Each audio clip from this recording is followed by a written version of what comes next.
अस्सलाम वालेकुम जी, मुझे कहते हैं ना चौधरी, कैसे हैं आप सब? उम्मीद है कि खैरियत से होंगे। बात करूंगी एक अहम केस के हवाले से।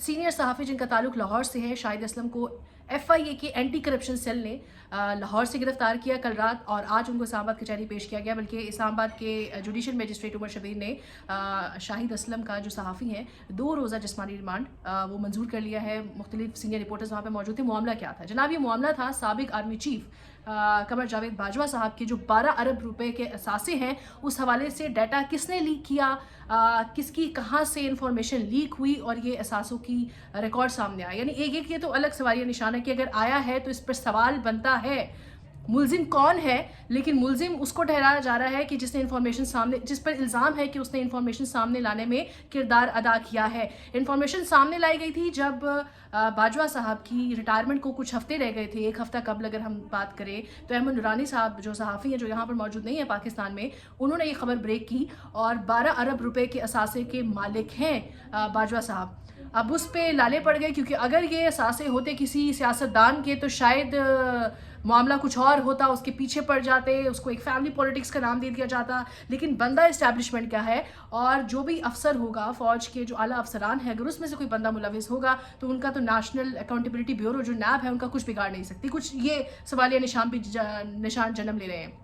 अब हकीकत कुछ ये है कि लीगल वे आउट क्या है कि अगर किसी की ये पर्सनल प्राइवेट इंफॉर्मेशन होती है, टैक्स रिकॉर्ड्स की अगर हम बात करें, और अगर वो लीक होती है किसी भी अफसर की या किसी भी पॉलिटिशियन की इवन, तो उसका कानूनी एक तरीक़ाकार क्या है। क्या उसमें अगर कोई सहाफ़ी ब्रेक कर रहा है या सहाफ़ी के ज़रिए ब्रेक हुई है तो सहाफ़ी को टॉर्चर किया जाता है या उसको अगवा कर लिया जाता है या उसको अदालत में मुलजिम के तौर पर पेश किया जाता है।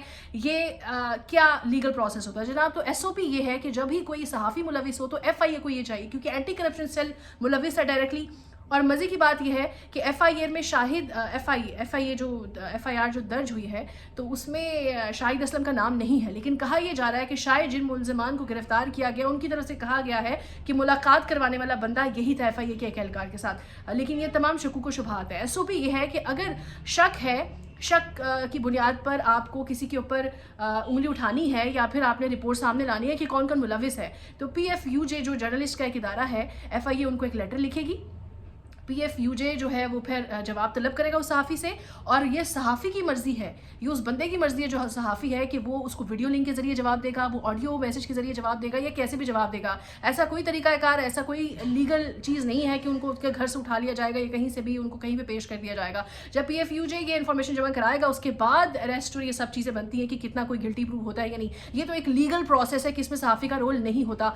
और आज की बात करें तो आज के हवाले से ये है इन्फॉर्मेशन के उन्होंने बारहा कहा है कि ओवर माई डेड बॉडी में अपने फ़ोन का पासवर्ड या अपने लैपटॉप का पासवर्ड नहीं दूंगा। ऐसे तो मेरे बहुत सारे सोर्सेज हैं जो कि जिनको ख़तरा है, तो ये काम मैं नहीं करूँगा। मैं एक प्रोफेशनल सहाफ़ी हूँ। वहाँ पर वीडियो जो मुख्तलिफ सहाफ़ी बना रहे थे, रिपोर्टर्स वहाँ पर मौजूद थे, मतीउल्लाह जान भी थे, उमर शीमा भी थे। उन सब ने ये भी यही मौक़िफ़ अपनाया कि ये चीज़ गलत है और ऐसा नहीं होना चाहिए कि आप सहाफ़ियों को शक की बुनियाद पर उठाते हैं, कोई लीगल प्रोसेस फॉलो नहीं करते। कोर्ट की जो ऑर्डर्स हैं कि आप उनको एक तरीक़ाकार के ज़रिए, एक लीगल वे के ज़रिए उठा लेते हैं। अच्छा जनाब, अब मेन सवालिया निशान यहाँ पर यह है कि इन सब बातों में हम भूल जाते हैं कि साबिक आर्मी चीफ के 12 अरब रुपए के जो असासे हैं वो कहाँ से आए, वो कहाँ से बने। यानी हम ये रोना यहाँ पर रोते हैं कि एक जो सरकारी मुलाजिम है वो अपनी तनख्वाह में गुजारा नहीं कर सकता, उसको कोई प्रॉपर्टी अगर ले ली तो उस पर सवालिया निशान होंगे कि तुम्हारी इतनी तनख्वाह है, तुमने उसमें से प्रॉपर्टी कैसे ले ली, क्योंकि वो प्राइवेट बिजनेसमैन नहीं है, वो 4-5-6 जॉब्स नहीं कर सकता क्योंकि वो सरकारी मुलाजिम है।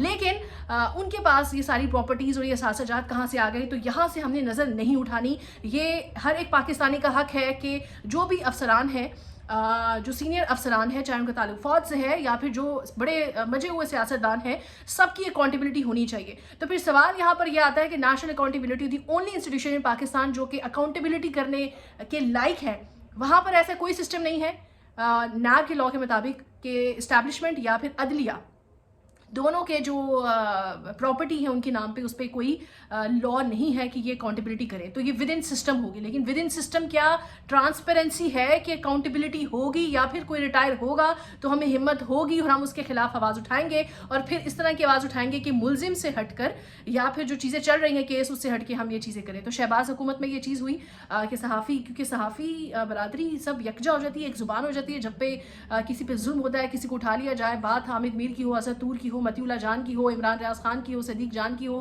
کوئی بھی صحافی جو کہ اپنے پروفیشنل وے میں اپنی صحافت کرتا ہے, لیکن جب بھی کسی حکومت کو اچھا نہیں لگتا یا ان کے حق میں نہیں ہوتا تو اس کو اٹھا لیا جاتا ہے, اغوا کر لیا جاتا ہے, تشدد کا نشانہ بنایا جاتا ہے, یا پھر اس پر الزام تراشی لگائی جاتی ہے, یا اس کی ویڈیوز لیک ہو جائیں گی, اس کی آڈیوز لیک ہو جائیں گی. تو آپ دوسروں کے اوپر اس طرح کی چیزیں لگا کر یا ان کے اوپر الزام تراشی کر کے you can't make your self clear like this. Video سے مجھے اجازت دیجیے گا. اللہ حافظ.